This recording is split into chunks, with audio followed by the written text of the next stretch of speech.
میری بہن نے زندگی کے آخری سانسوں کے دوران ایک ایسی ذمہ داری میرے کاندھوں پر ڈالی جو بہت ہی مشکل تھی۔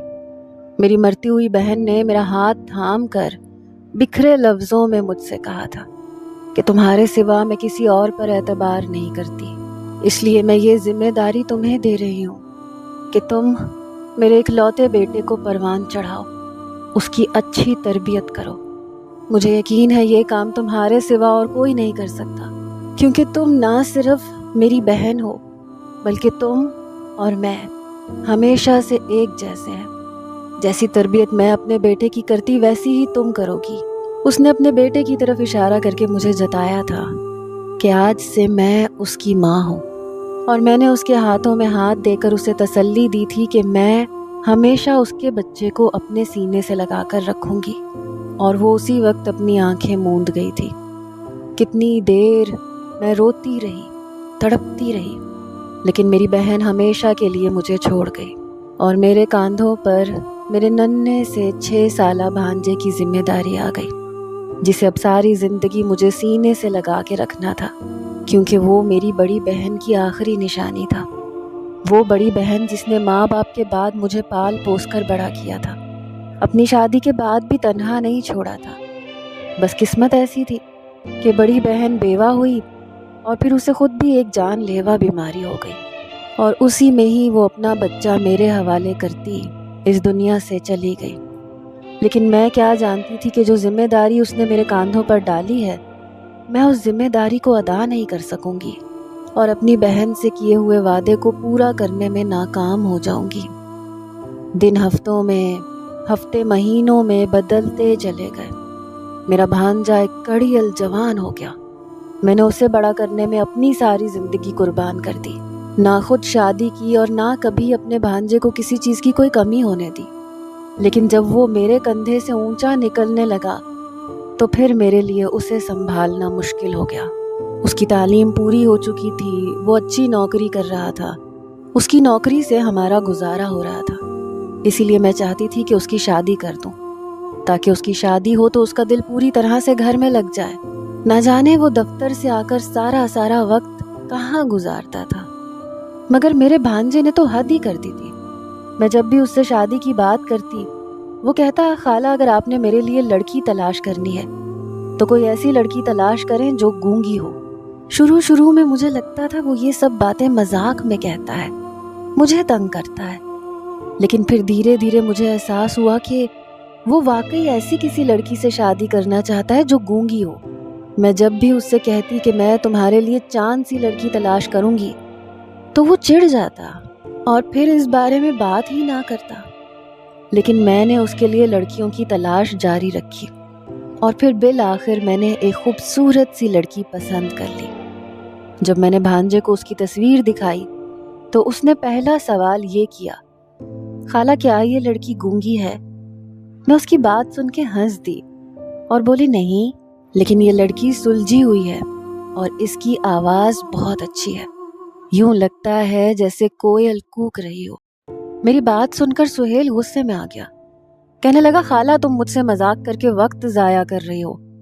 میں نے جب کہہ دیا ہے کہ مجھے گونگی لڑکی سے ہی شادی کرنی ہے تو پھر میری بات مان کیوں نہیں لیتی؟ اب میں چونک گئی، سوچنے لگی کہ کیا سچ میں میرے بھانجے کی یہ مرضی ہے؟ میں نے پوچھنا ضروری سمجھا، سہیل بیٹے آخر کیا وجہ ہے کہ تمہیں گونگی بیوی چاہیے؟ کہنے لگا، خالہ ہر مرد کی اپنی اپنی پسند ہوتی ہے، مجھے زیادہ بولنے والی لڑکیاں پسند نہیں ہیں۔ بالآخر میں نے سہیل کے آگے ہار مان لی، مگر اب مسئلہ یہ تھا کہ میں اس کے لیے گونگی لڑکی کہاں تلاش کروں؟ میں بھی بوڑھی ہو چکی تھی، زندگی کب دھوکہ دے جائے کسے پتا ہوتا ہے۔ میں نے سہیل کی خاطر شادی نہیں کی تھی، میں نے سوچا تھا کہ کسی ایسی لڑکی سے سہیل کی شادی کروں گی جو بہت ہی اچھی اور ہنسمکھ ہو، اس طرح سے سہیل بھی خوش رہے گا، میں بھی خوش رہوں گی۔ مگر سہیل کی پسند نے میری توقعات پر پانی پھیر دیا تھا۔ بادل نخواستہ مجھے سہیل کی خواہش کے آگے سر جھکانا پڑا۔ اگلے ہی دن سے میں نے اس کے لیے گونگی لڑکی ڈھونڈنی شروع کر دی۔ میں نے سوچا ابھی نہیں تھا کہ گونگی لڑکی کو ڈھونڈنا بہت مشکل کام ہے۔ تنگ آ کر میں نے رشتہ کروانے والی عورتوں سے بات کی۔ ان عورتوں نے میری بات کو سنجیدگی سے ہی نہیں لیا۔ اس دن میں نے بڑی مشکل سے گھر کا کام نمٹایا، پھر تھوڑی دیر سستانے کے لیے چارپائی پر بیٹھ گئی۔ اتنے میں ایک فقیر مانگنے آ گیا۔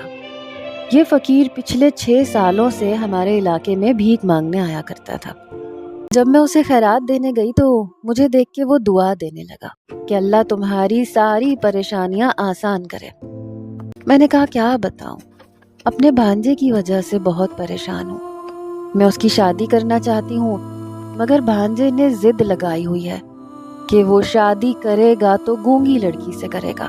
مجھے تو یہ سمجھ نہیں آتی اس کے لیے گونگی لڑکی کہاں سے ڈھونڈوں۔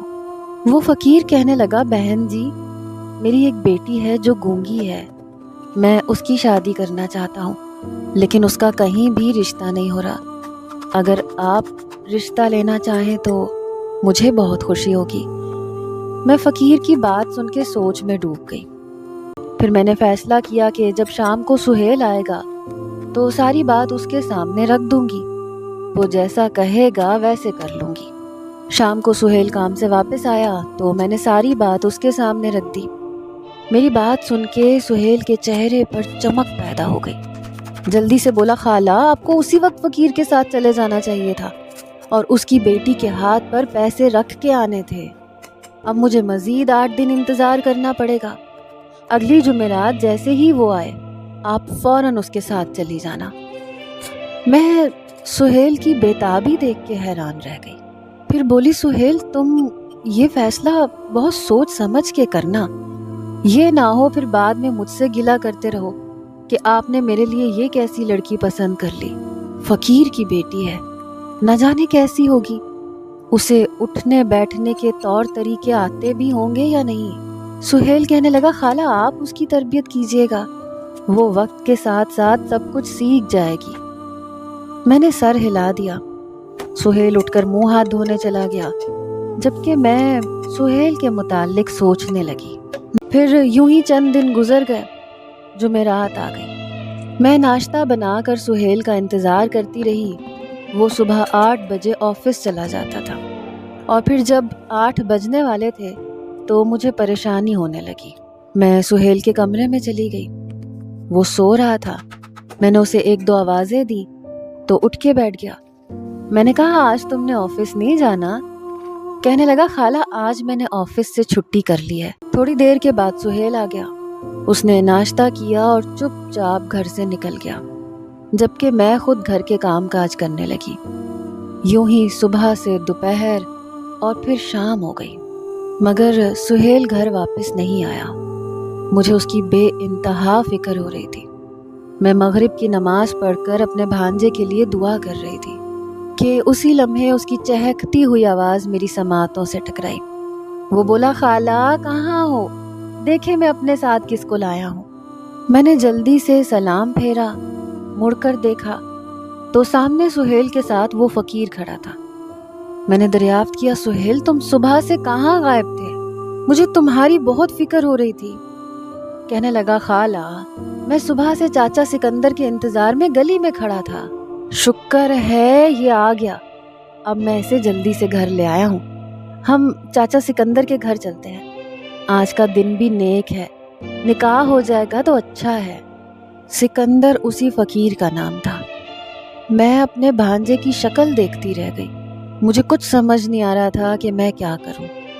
سہیل نے آگے بڑھ کر میرا ہاتھ پکڑا اور تقریباً کھینچتے ہوئے مجھے اٹھانے لگا۔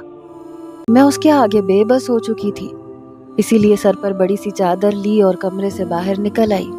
باہر ہی سکندر بیٹھا تھا۔ سہیل نے محلے کے مولوی اور اپنے دوستوں کو گواہ کے طور پر لیا۔ سکندر ہمیں شہر سے دور ویرانے میں لے آیا۔ پھر ہم ایک ایسی جگہ پر پہنچ گئے جہاں پر بے شمار جھگیاں لگی ہوئی تھیں۔ سکندر ہمیں ایک جھگی میں لے گیا، اس جھگی میں 3-4 بچے بھی تھے۔ پھر سکندر نے اپنی بیٹی کو آواز دی، نجمہ ادھر آؤ۔ تھوڑی دیر بعد ایک کم عمر سی لڑکی ہمارے سامنے آ گئی۔ وہ اتنی پیاری اور خوبصورت تھی کہ میں اس کو دیکھتی رہ گئی۔ سکندر کہنے لگا بہن جی یہ میری بیٹی ہے نجمہ، یہ گونگی ہے، اس کی ماں فوت ہو چکی ہے۔ مجھے وہ لڑکی پسند آ گئی تھی۔ میں نے کہا مجھے تمہاری بیٹی بہت پسند آئی ہے۔ پھر سہیل اور نجمہ کا نکاح ہو گیا۔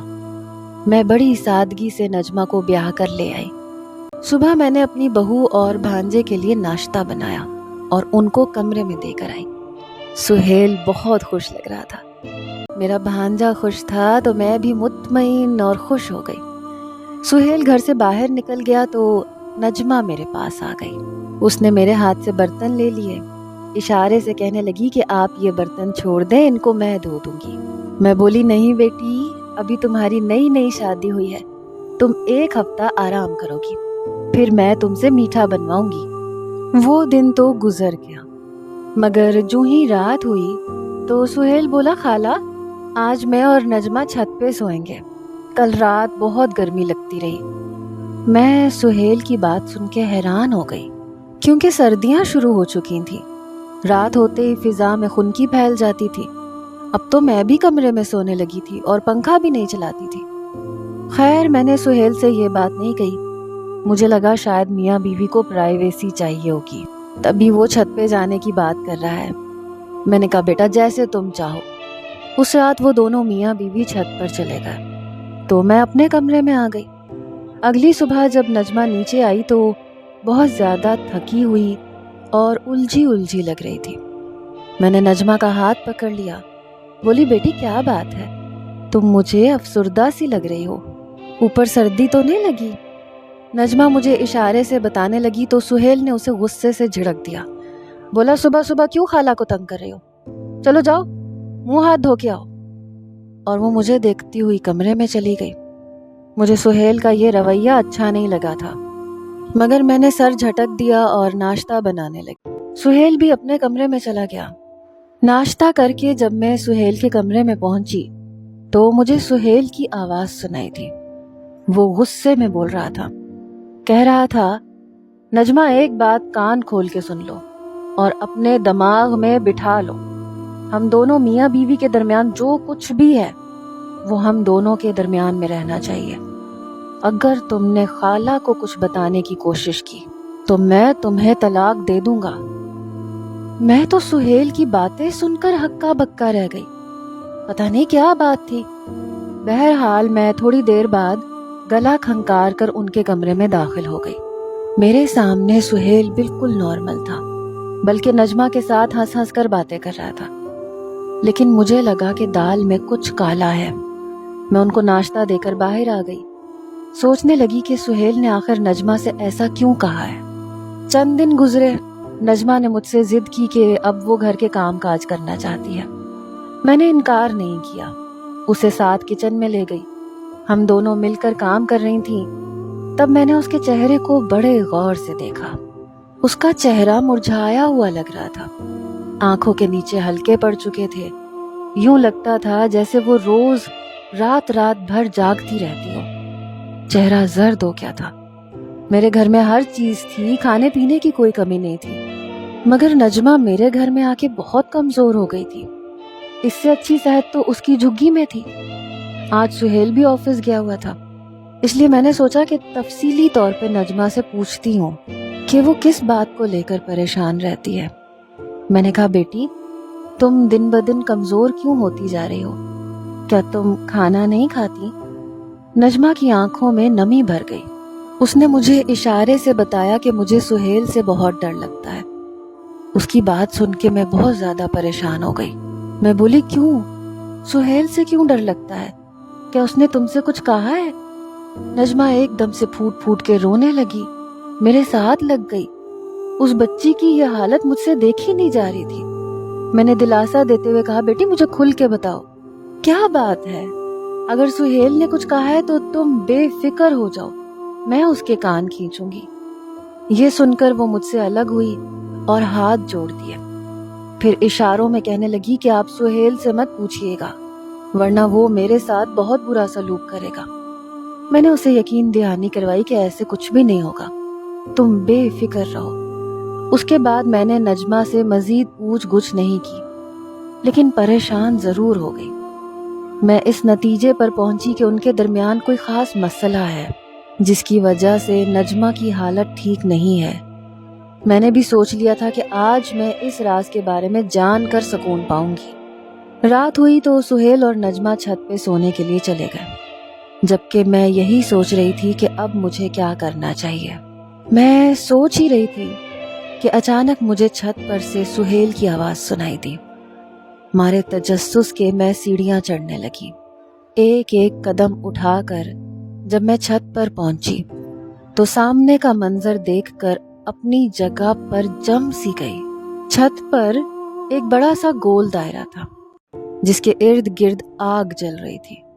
اس گول دائرے میں نجمہ بیٹھی تھی جو کہ بہت ہی زیادہ ڈری ہوئی تھی، جبکہ سہیل دائرے کے باہر کھڑا کچھ تیز تیز پڑھ رہا تھا۔ وہ کیا پڑھ رہا تھا میری سمجھ میں نہیں آیا۔ میں نے دیکھا نجمہ کو سانس لینے میں دشواری ہو رہی ہے، ایسے لگتا تھا جیسے وہ اپنی آخری سانسیں لے رہی ہو۔ اس نے گردن پر ہاتھ رکھے ہوئے تھے۔ مجھے کچھ غلط ہونے کا احساس ہوا، چنانچہ میں آگے بڑھی اور نجمہ کو اس دائرے سے نکالنے کی کوشش کرنے لگی۔ اتنی دیر میں سہیل کی آنکھیں کھل گئیں۔ اس کی نظریں مجھ پر پڑیں تو وہ ایک دم سے چلایا، خالہ پیچھے ہٹیں، نجمہ کو اس دائرے سے باہر مت نکالیں، میری اتنی راتوں کی محنت خراب ہو جائے گی۔ میں بولی سہیل، نجمہ مر جائے گی، اس کا سانس گھٹ رہا ہے۔ سہیل کہنے لگا خالہ اگر نجمہ بچ گئی تو میں مر جاؤں گا۔ میں نے اپنی ساری زندگی کالے جادو کی کتابیں پڑھنے میں گزار دی۔ میں کالا جادو حاصل کرنا چاہتا ہوں خالہ، میں بہت زیادہ طاقتور ہونا چاہتا ہوں خالہ، میں آپ کی منت کرتا ہوں چلی جائیں یہاں سے۔ میں ششدر سی کھڑی اسے دیکھ رہی تھی۔ میرے سامنے نجمہ آخری سانسیں لے رہی تھی، اس کی آنکھیں باہر کو ابل رہی تھی۔ میں خوفزدہ سی آواز میں بولی سہیل، نہیں بیٹے، میں کچھ غلط نہیں ہونے دوں گی، میں نجمہ کو مرنے نہیں دوں گی۔ وہ کہنے لگا خالہ آپ نجمہ کو بچا لیں گی لیکن آپ کا بھانجا مر جائے گا۔ وہ طاقتیں جو میں نے اتنے عرصے سے حاصل کی ہیں وہ مجھے فنا کر دیں گی، مجھے مار دیں گی۔ سہیل کی بات سن کے میں اب سارا قصہ سمجھ چکی تھی۔ مجھے نجمہ اور سہیل میں سے کسی ایک کو چننا تھا۔ یہ امتحان کا وقت تھا۔ مجھے سہیل پر بھی بہت غصہ آیا تھا۔ وہ کالی طاقتیں حاصل کرنے کے لیے ایک معصوم کی جان داؤ پر لگا رہا تھا۔ میں نے اگر تھوڑی سی اور تاخیر کر دی تو نجمہ مر جاتی۔ وہ بیچاری معصوم اور بے گناہ تھی، اس کا اس سب میں کوئی قصور نہیں تھا۔ مجھے فوری طور پر فیصلہ کرنا تھا اور بالآخر میں نے فیصلہ کر لیا۔ نہ جانے اس وقت مجھ میں اتنا حوصلہ کیسے آ گیا کہ میں نے اپنے بھانجے کو قربان کرنے کا فیصلہ کیا۔ میں نے ایک دم سے نجمہ کو اس دائرے سے کھینچ کے نکال لیا۔ نجمہ زمین پر گر کر تڑپ رہی تھی، جبکہ میرے بھانجے نے اپنی گردن کو مضبوطی سے تھام لیا۔ یوں لگ رہا تھا جیسے کوئی اس کا گلا دبا رہا تھا۔ میں نے آیت الکرسی پڑھنا شروع کی۔ میرا بھانجا فرش پر گر گیا۔ اس ایک لمحے میں مجھ پر قیامت بیت گئی۔ میرا جوان جہان بھانجا، میرے بڑھاپے کا سہارا، مر چکا تھا۔ میں اپنی بہن سے کیا وعدہ نہیں نبھا سکی۔ شاید میری تربیت میں کوئی کمی رہ گئی جو سہیل اس راستے پر چل پڑا اور بالآخر وہ زندگی سے ہار گیا، لیکن نجمہ بچ گئی تھی۔ میں وہیں بیٹھ کے پھوٹ پھوٹ کے رونے لگی۔ پھر میں نے نجمہ کے ساتھ مل کے چھت صاف کر دی اور سارے ثبوت مٹا دیے۔ دراصل میں نہیں چاہتی تھی کہ میرا بھانجا بے عزت ہو کر اس دنیا سے رخصت ہو۔ میں نے سب کو یہی بتایا کہ میرا بھانجا ہارٹ اٹیک کی وجہ سے مرا ہے۔ لوگ اس کی جوان موت پر غم زدہ تھے۔ میں نے اپنے بھانجے کے ایصال ثواب کے لیے قرآن خوانی کروائی۔ میری بہو نجمہ سہیل کی عدت میں بیٹھی ہے، دن رات اس کی مغفرت کے لیے دعا کرتی ہے۔ میں نے نجمہ کو اجازت دے رکھی ہے کہ جیسے ہی تمہیں مناسب رشتہ ملے تم دوسری شادی کر لینا، مگر اس نے دوسری شادی کرنے سے انکار کر دیا۔ اشاروں سے کہنے لگی کہ میں آپ کے ساتھ رہنا چاہتی ہوں۔ میں ہر لمحہ یہی سوچ کے غمزدہ ہوتی رہتی ہوں کہ نہ جانے میرے بھانجے کو خدا کے حضور معافی ملے گی بھی یا نہیں۔ آپ میرے بھانجے کی مغفرت کے لیے دعا کیجیے گا۔